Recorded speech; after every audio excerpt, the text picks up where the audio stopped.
Assalamualaikum warahmatullahi wabarakatuh. Perkenalkan, nama saya Umi Cahyanyani. Nama saya Nadia Divani. Kami dari Universitas Muhammadiyah Tangerang ingin menyampaikan materi tentang pasar uang guna memenuhi tugas mata kuliah pasar uang dan pasar modal dengan dosen pengampu Bapak Andi Kusuma Negara.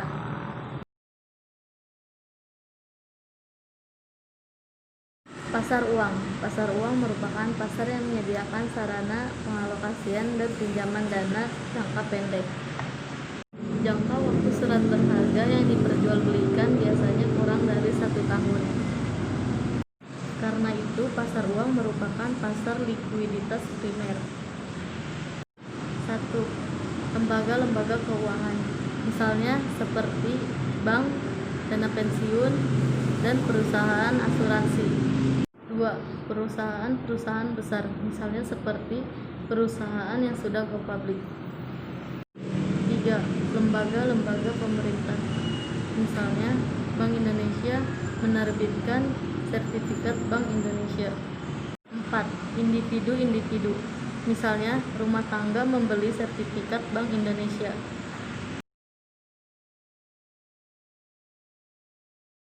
Fungsi pasar uang. Pasar uang berfungsi untuk memenuhi kebutuhan dana jangka pendek seperti membayar utang yang akan segera jatuh tempo.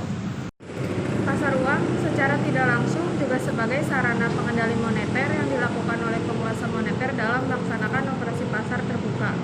Pelaksanaan operasi pasar terbuka di Indonesia dilakukan oleh Bank Indonesia, yaitu menggunakan sertifikat Bank Indonesia atau SBI dan syarat berharga pasar uang atau SPBU.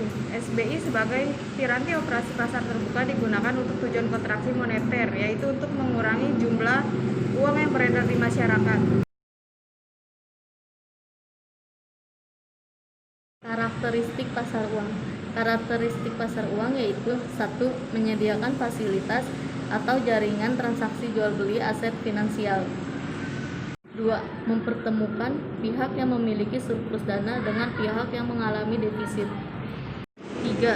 Transaksi dalam pasar uang sebagian besar bersifat jangka pendek.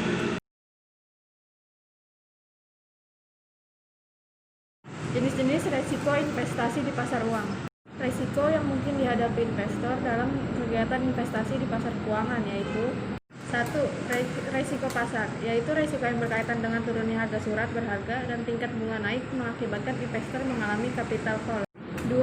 Resiko reinvestment, yaitu resiko terhadap penghasilan suatu aset finansial yang harus direinvest dalam aset yang berpendapatan rendah. 3. Resiko gagal bayar. Resiko ini terjadi akibat tidak mempunyai peminjam memenuhi kewajiban sesuai dengan yang diperjanjikan. 4. Resiko inflasi. Pemberi pinjaman menghadapi kemungkinan naiknya harga-harga barang dan jasa yang akan menurunkan daya beli atas pendapatan yang diterimanya. 5. Risiko valuta. Investor internasional dihadapkan pada risiko mata uang, yaitu kerugian yang terjadi akibat adanya perubahan yang tidak menguntungkan terhadap kurs mata uang asing. Instrumen pasar uang. Instrumen atau surat-surat berharga yang diperjualbelikan di pasar uang ada beberapa macam, yaitu 1. Treasury bills. 2. Commercial paper. 3. Negotiable certificate of deposit. 4. Banker acceptance. 5.